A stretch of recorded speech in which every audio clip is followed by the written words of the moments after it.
The gentle waves lap against my chin as I tread water.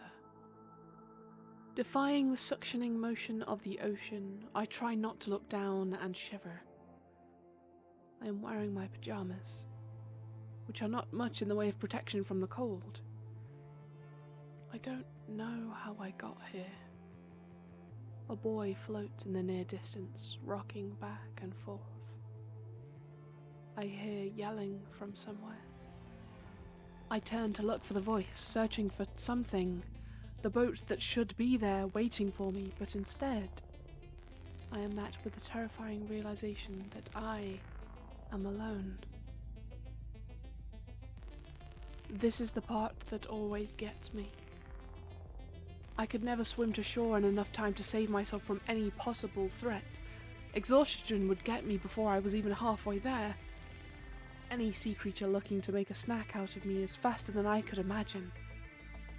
One wave that's a little too big, and I'm under for long enough to fill my lungs. So I tread water, waiting for what I've always known was going to get me sooner or later. Not exhaustion, not any sea creature, and no large wave to drown me. No. Instead, the ice-cold water deep beneath me reaches up and tangles in my legs. Something pulls me down, and I fight to keep my head above water, but I'm fighting in vain. Nothing can outswim or overpower this force. My head is beneath the water. I see the sun shining through the disfigured surface sheen. I cannot reach the sky. I cannot escape the pull of the darkness engulfing me. I open my mouth to scream, but I'm filled with water black as night. I claw at the water, but my hands cannot save me.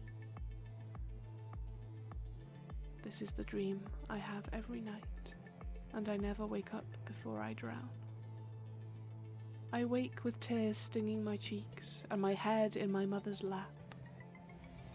I sit up to look at her, and she leans into me, pressing her forehead against mine.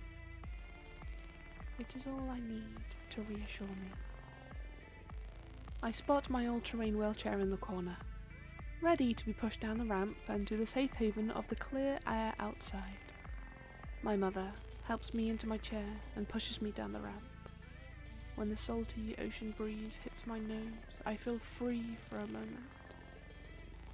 It's as if I'm bounding across the beach, my feet hitting the sand and splashing in the water. I feel my face might break in half, I'm smiling so wide. But then I'm back in my chair, with only my mother to get me around, and I can't run anywhere. I can't even touch the water without having a nervous breakdown. It's hard to believe that just 2 years ago, I was a surfer riding the waves. Mist in my face, salt in my eyes. I would stay out for hours, and I wouldn't come in until my mum practically dragged me, kicking and screaming.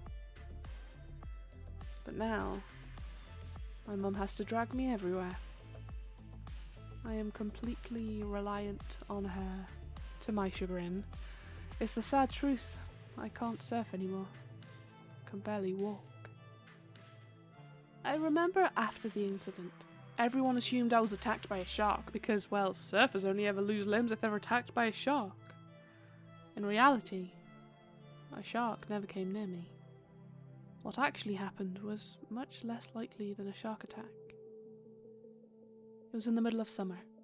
The sun was beating down with an intensity we hadn't had in a very long time. I'd been out surfing all day, and I told my mum I'd come in after catching one more big wave. I saw a monster wave rolling in, and I paddled out towards it. The wave approached rapidly, and as I stood up, I lost my balance.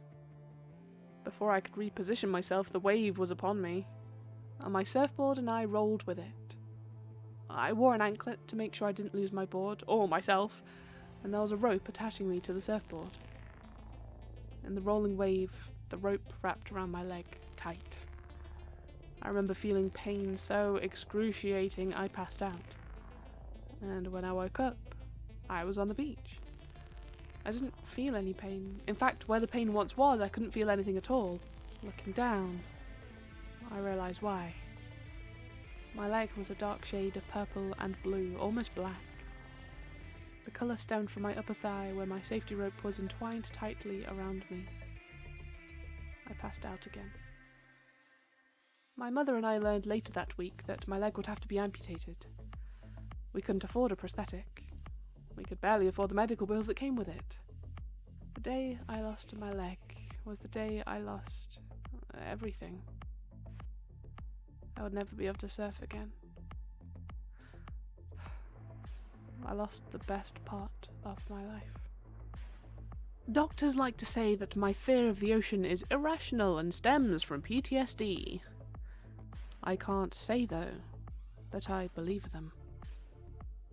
The pure bizarreness of my injury was so incredibly unexplainable. No doctor can explain away my mental trauma if they can barely explain my physical trauma. I don't think what happened to me was an accident. My fear cannot be irrational, as what I fear is something that I have encountered. It's something everyone that has swum in deep water has experienced. That feeling you get when your feet brush with what seems like colder water, too deep below the surface to be warmed by sunlight. When you feel like there could be something beneath you that you don't know about. When it feels like the cold is reaching up from the depths to ensnare you.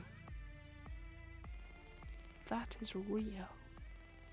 And they call it Thalassophobia.